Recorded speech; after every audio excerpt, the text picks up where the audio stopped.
normalement 18 personnes. Le ratio serait donc simple. Un équipier pour 100 € de chiffre d'affaires.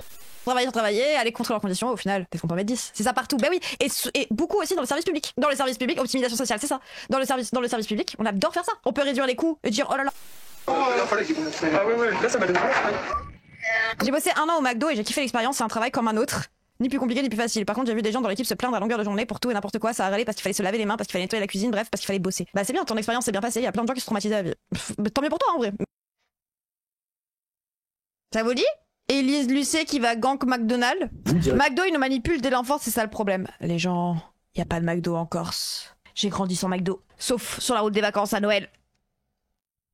Et encore, on allait souvent à Flunch et à Courtepaille.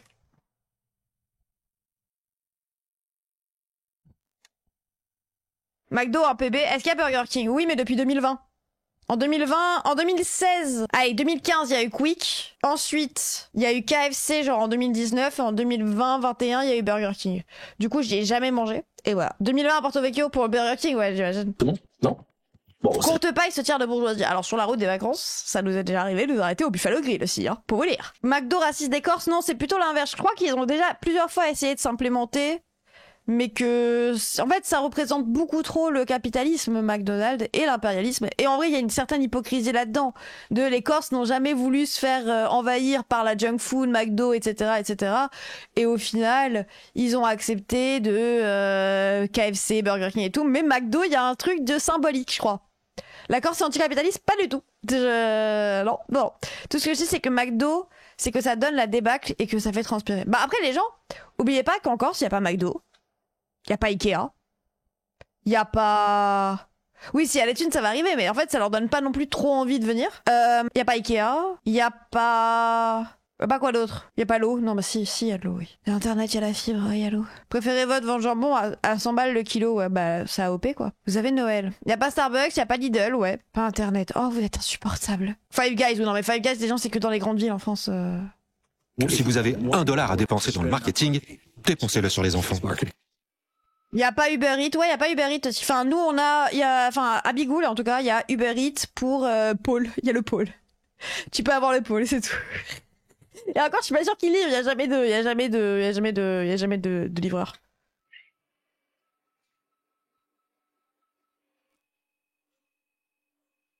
Ces bips qui imposent les cadences sont l'obsession des équipiers.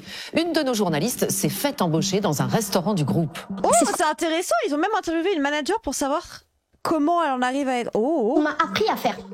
Mettre la pression. Mais j'avais déposé mon premier CV, je crois, à 16 ans. Je l'ai déposé au Quick, pas loin de chez moi. Le bruit des machines, quand tu y taffes, t'en as des PTSD. Ah bah j'imagine. Ceux à qui les nuggets manquent, faites des vrais nuggets maison un peu pour voir. Oh là là, oh t'es lourd. Oh, peut-être que les gens ils rentrent de l'usine à 19h, ils ont pas que ça à foutre aussi. Hein. Avoir travaillé au McDo, j'entendais l'alarme chez moi. Oui, mais ça après, y a des gens qui ont la propension à faire ça. Nuggets VG, il y en a des bons dans le commerce. Oui, je trouve aussi, j'adore en manger. C'est comme les panés là. Après avoir travaillé au McDo, j'entendais l'alerte. Oui, quand je travaillais à Maison du Monde, mais ça je vous l'ai déjà raconté. Mais quand je travaillais à Maison du Monde, je me réveillais pour chercher les antivols dans mes draps. Je me suis déjà réveillée debout au milieu de ma chambre avec mes draps dans les mains. J'avais enlevé la couette et tout. Quand j'étais commis de cuisine, je me réveillais en cherchant des aliments. Parce que tu les trouves pas vu qu'il y en a pas. Et du coup, tu pètes un peu dans ton cerveau, du coup, tu te réveilles et tu fais « Ah oui, c'est là !» Et quand j'étais animatrice, je comptais les enfants. J'essayais de compter les gosses et de tenir dans le bus, dans mon lit. Je me suis déjà réveillée debout sur mon lit en train d'essayer de tenir dans le bus. L'aliénation. Ah, souvent, ouais, quand tu fais des trucs super répétitifs, tu te mets à les rêver, quoi. Chez McDo, t'as pas le droit de rien faire. Genre, même si t'as pas de client, ton manager te fout la pression pour faire un truc, renettoyer la machine que tu viens de nettoyer. Oui, ça, c'est globalement le salariat. Maison du Monde, bah, y a jamais rien à faire. Tu dois aller chercher des sacs. Va chercher des sacs. Tu veux... Pas besoin. Fais les ventes, fais du fasting, fais du nanani, fais nanana, dans tous les trucs. Maintenant, je me réveille conductrice de bus. Donc là, tu rêves que tu fais des caméras. Non, maintenant, j'ai des problèmes de sommeil. J'ai un sommeil assez lourd parce que je me suis fait niquer par des médocs. Haha. Après, j'avoue, ça me rappelle les vacances. En fait, moi, du coup, c'est que les vacances. Tous les souvenirs de McDo, c'est la route des vacances. On s'arrête. Je prends un long bacon avec des frites et un Mac glace là, un Mac Sunday, un Mac fleuri. avec du daim et caramel. Putain, je me rappelle de ma commande. Depuis nous allons faire une expérience sur des petits cobayes. Putain, c'est tellement les gosses. Un peu de légumes aussi. Hein. Sous leur nez, une boîte Happy Meal de chez McDonald's. Pour les autres, un repas dans un petit carton tout simple. Mais il y a des Oh, déçus. le seum. Oh, ça se fait pas. Oh non, ils ont vu le McDo, ils ont salivé sur les McDo, ça leur ramène des vieilles boîtes, là. Théo, je vais te poser une question. Est-ce que tu serais OK pour échanger ton repas contre celui d'Ephraim, par exemple? Non. Ah non?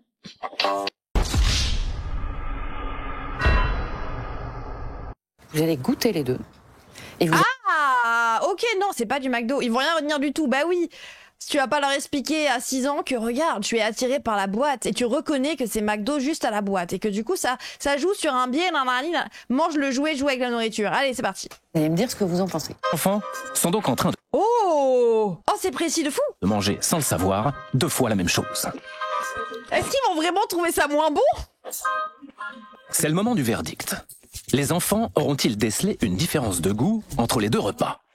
Oh, attendez, c'est bien sûr, bah oui, bah après c'est des enfants, donc les biais, les biais sur les enfants.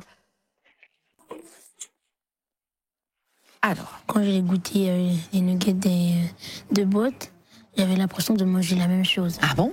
Oh, au final, il est pas con le coup. Ephraim et Eleonore Les enfants qui vont se faire hippocamper, mais non, n'ont pas il est trop fort. noté de différence entre les 2 menus. Allez, let's go, eux deux c'est les goats là. Vous retenez eux et c'est les cerveaux du groupe. Pour les autres, autant vous le dire tout de suite, c'est la boîte Happy Meal qui remporte le concours haut la main Elle à sourit. 4 contre 1. Chef? Ah mais lui il est juste pas pareil. Lui c'est un enfant, il est trop différent des autres. Il est contrarian de fou, contrarian original. En fait, dans les 2 paquets, ça met les mêmes choses. Pourquoi ça avait une différence alors? On vient de te dire l'inverse. Ok Théo, oui. Il avait pas capté. Non, ils avaient pas capté, non. Bravo Noah. Figure-toi qu'une étude américaine Très bonne question. s'est posé la même question que toi en 2007. Des chercheurs ont fait déguster à 63 enfants des produits identiques, emballés En vrai, il y a une réalité d'habitude, notamment les frites. Objectivement, elles sont parfois molles, mais plein de gens les adorent. Elles sont pas folles, mais plein de gens les adorent. Oui, non, mais là, c'est les mêmes choses. En fait, c'est juste, ça montre à quel point il y a un biais vraiment sur le marketing. Et c'est vraiment le biais, tu t'auto-convaincs. C'est en mode, tu connais, donc tu ressens le même goût, limite. Ouais, un effet de halo, exactement. soit dans des papiers McDonald's, soit dans des papiers neutres. Le résultat On dirait Modem qui parle de pizza. était sans appel. 2 enfants sur 3 préféraient les produits estampillés McDo. Biais très courant chez les adultes aussi. Ouais, mais je pense qu'ils auraient pas pu le faire sur les adultes parce que regardez comme nous, on a tous quasiment pré-shot le fait que... Enfin, je pensais pas qu'ils allaient goûter les deux, mais on a tous pré-shot le fait que dans la boîte marron, c'était du McDo aussi. Enfin, genre, on est pas... Les adultes, ça y est, tu vois. On est ingénieux, on aurait fait la même. Le mieux, c'est quand t'as une potatoes dans ton paquet de frites. En plus, voilà, il y a tout cet imaginaire autour de McDo où cette anecdote de la potatoes dans le paquet de frites, on la connaît tous. Je crois même qu'ils font exprès au bout d'un moment, hein, Si vous pouvez attirer un enfant à 4, 5 ou 6 ans chez McDonald's, il va probablement continuer à venir quand il sera adolescent, puis adulte, et puis il viendra avec ses enfants. Donc si Oui. vous avez $1 Pour l'instant, c'est logique. Après, j'avoue, il y a aussi, je trouve, un truc plus global. Parce que, bah, moi, mes parents, en vrai, je crois que moi, j'ai plus été influencée par la pub, vu qu'il n'y avait pas de McDo chez moi. Moi, je savais juste que les pubs, ça avait l'air sympa, et je savais que... En fait, il y a tout cet imaginaire. Je savais que les autres enfants aimaient y aller. C'est vraiment, même sans jamais y être allé, parce que je suis pas sortie de la Corse avant mes 6 ans, et je pense qu'on y est allé quand j'avais 12-13 ans, tu vois. Quand on allait en vacances, et on disait, ah, on va aller au McDo. Je savais que les autres enfants aimaient y aller, et du coup, ça me donnait envie d'y aller. Attends, c'est la télé-tête, mais je pense que c'est les pubs, hein. Ton récit de la route des vacances est quand même marquant. Bah oui, mais c'est pas mes parents qui nous y ont emmenés. Moi, je pense que les premières fois, on a été surtout, on allait surtout au Flunch parce que c'était pas cher et qu'il y avait les légumes à volonté et que ça pouvait me faire manger des légumes, quoi. Genre, bon. Ils ont contaminé ton cerveau à distance. Bah, c'est la pub, hein. Ils faisaient la pub des jouets, ouais. Et puis tu la vois partout sur la route. Oh, tu vois les pubs partout sur la route. Je voyais des frites toute la journée en écoutant mon Jenali dans mes oreilles. La tête sur la vitre en écoutant « Je n'ai qu'une larme ». Et je voyais les frites et du coup, on allait au McDo. On mange où? McDo. Oui, d'accord. Pub plus mimétisme. Oui, voilà. Dépensez dans le marketing, dépensez-le sur les enfants. La marque a pénétré le Salut, monde Raph. des jeunes influenceurs. Ces enfants Oui, et stars maintenant ils font toujours ça avec TikTok et YouTube. Mais en fait, quand t'es en ville, les gens, genre, je sais pas, en fait, vraiment, moi, c'est en commençant à vivre en ville, je me suis rendu compte que c'est une norme totalement différente. Que, genre, aller à l'école à pied, tu peux le faire avec tes darons. Moi, je vais pas à l'école à pied, pas à côté, quoi. C'est. Même si t'es à côté, il y a personne dans la rue. Dans tous les cas, je peux me promener dans la rue, c'est pas dangereux. Un jour, quand j'étais stagiaire dans une école primaire pas loin, toute paniquée, il y a une maman qui nous explique que son gosse, il est venu tout seul. Ce matin, il a décidé de venir tout seul à l'école. Alors que de base, c'est elle qui l'amène. Et dans ma tête, j'étais en mode, bon, ça va, il connaissait la route au moins. En fait, non, il peut vraiment croiser des gens ici. Alors qu'en Corse, tu croises personne quand tu vas à l'école à pied. comptent plus de 5 millions d'abonnés. Studio Bubble Tea, oui, Bubble Tea, c'est bien ça. C'est une vidéo spéciale McDonald's. McDo. Envoyé ce gros colis.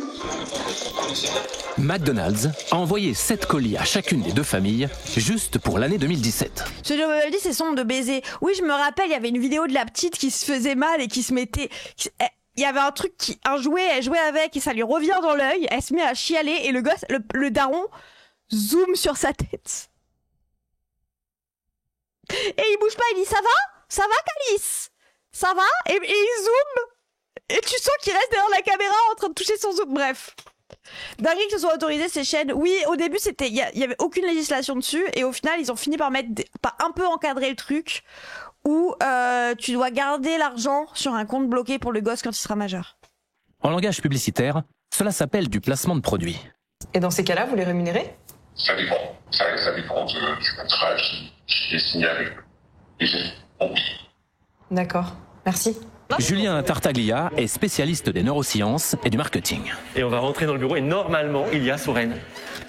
Avec son collaborateur, Souren Gunawardena, ils ont mené une série d'expériences avec des enfants. Et ce genre de vidéos, là, comme celle de Neo Swan, tu en regardes beaucoup sur YouTube? Ouais. Est-ce que tu crois que c'est des vidéos de publicité? Non. Non. De ce genre à 60 enfants, pour leur 81,7% d'entre eux, Putain, mais le pauvre, il a pas envie d'être là. Regardez, il est en train de jouer avec ses chaussures. pas détecté Il en a enlevé une et c'est oui bref. l'intention Le gamin nonchalant, mais il a pas envie d'être là surtout, le pauvre. publicitaire de ces programmes.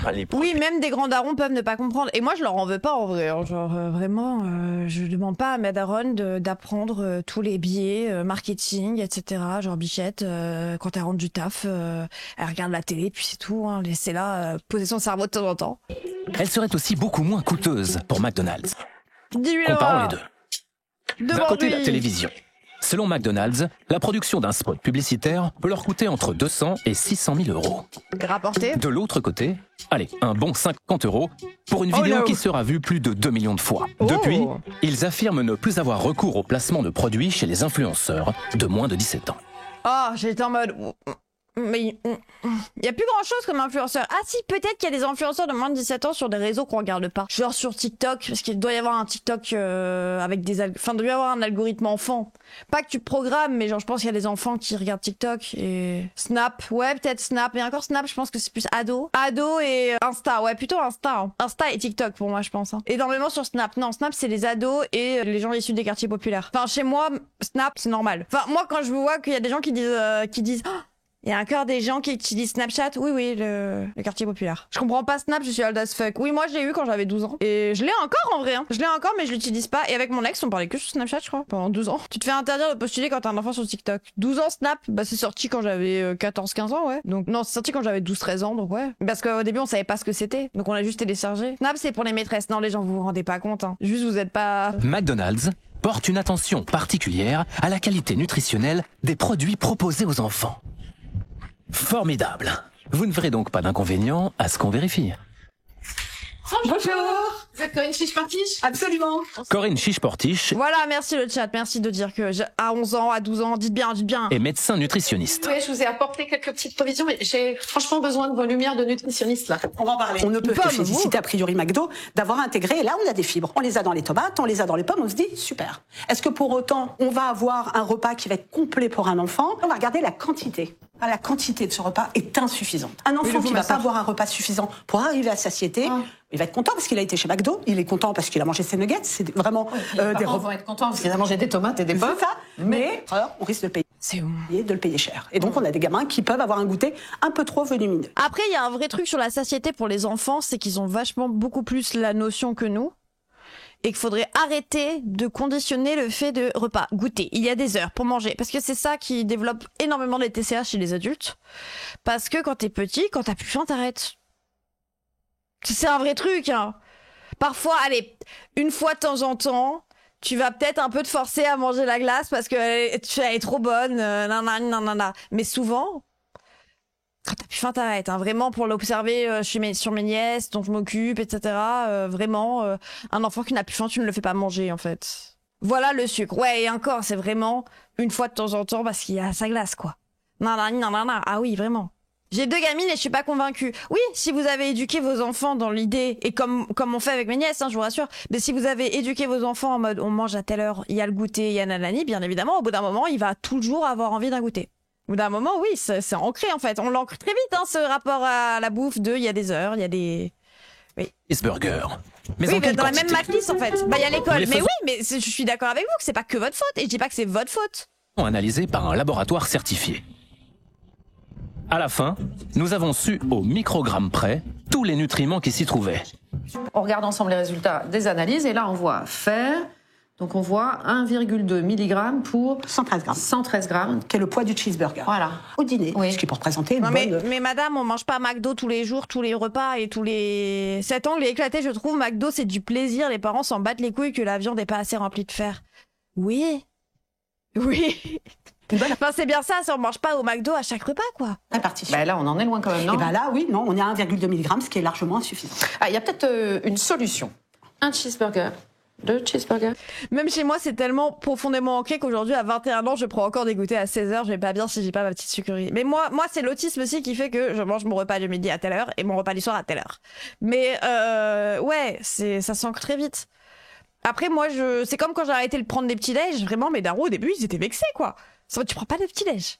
Tu ne prends pas de petit-déj. Et maintenant j'en ai plus rien à foutre. En vrai, les TCA et la guérison des TCA m'a aussi beaucoup fait relativiser beaucoup de choses.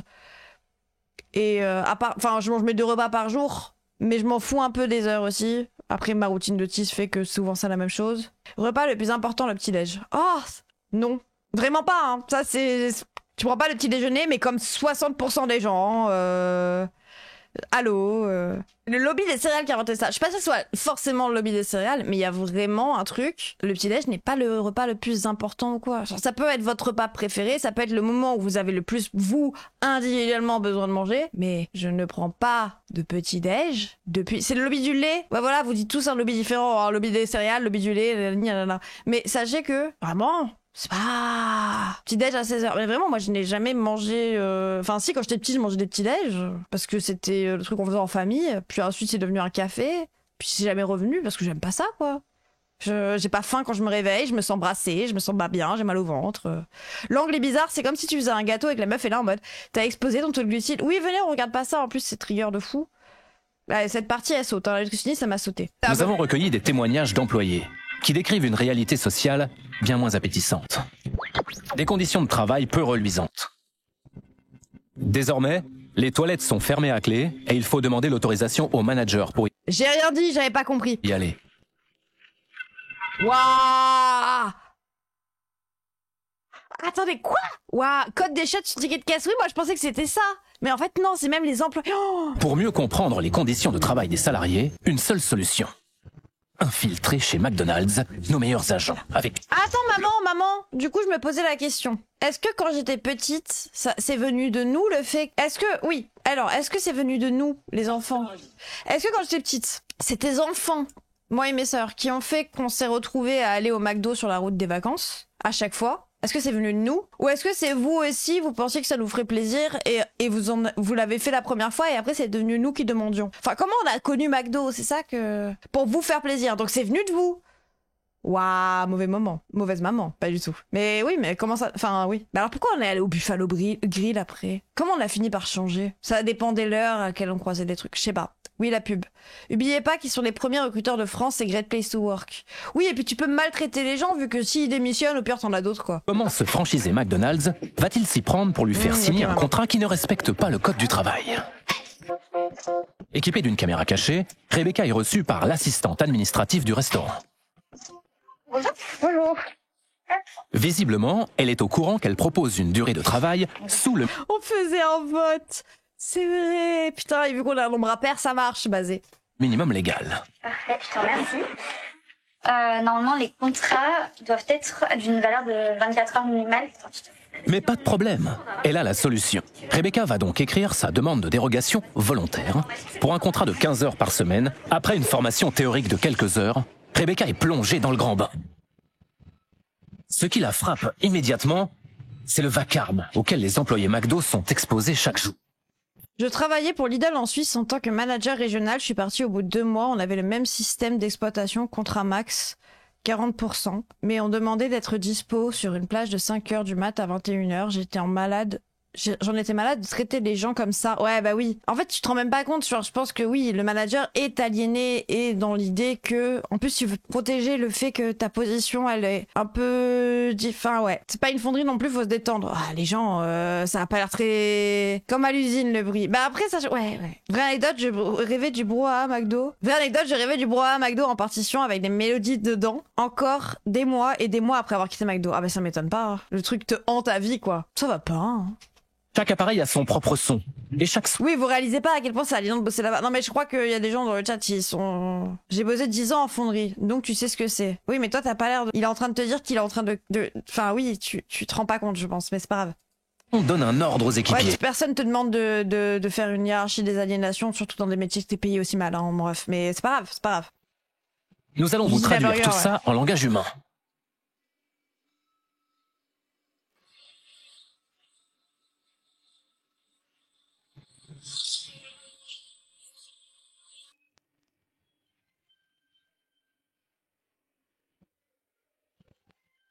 Tant que la tâche n'est pas accomplie. En fait, tu deviens un robot, quoi. Il y a vraiment ce truc. Et puis même, comme un robot, tu réponds à des stimuli, que ça soit une pulsion, une truc comme ça. C'est horrible, moi qui ai des acouphènes. Ah ouais, j'imagine même pas avec ça. Waouh. Par le salarié. Affirmé.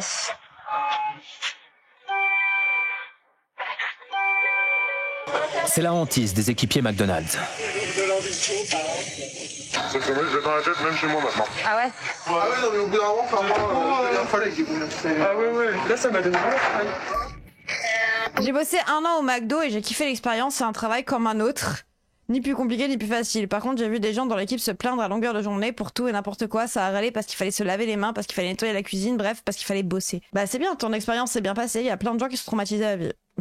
Tant mieux pour toi, hein, en vrai. Mais essaye pas de dire que tout le métier est une généralité où ça se passe très bien. Je pense que j'ai des potes qui se sont bien fait aliéner à Maison du Monde et qu'on a adoré. Pourtant, moi, j'ai détesté parce que je faisais 30 kilos et qu'on m'utilisait, que je devais tout le temps faire le fasting, que je devais tout le temps faire des choses.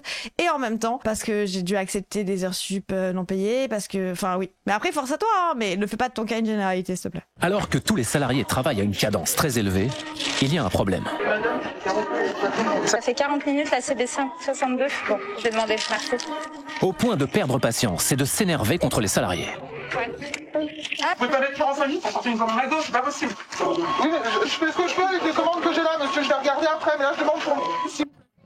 Oui, bah, oui, en plus les clients qui se disent qu'ils peuvent te parler mal. Ça c'est très réel.